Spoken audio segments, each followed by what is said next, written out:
Today we'll talk about how can you disable quick trading on your FxPro app. We're going to figure out the solution or know how you can do that on your app. So you just follow these ways and it's going to work with you.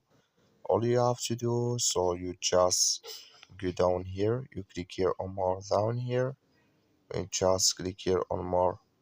It's going to take you to next here. It's going to show for you like this here. Then all you have to do now, just click here on trading settings. When you just click on it, you come to next tip here.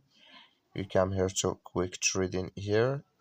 Just click in this sign or this color. Like you see color it's gone. That's mean here quick trading disable with us now. That's all you have to do. That's all I wish know you I give it. So thank you for your watching. Don't forget to support us by liking, subscribe. Thank you for your watching.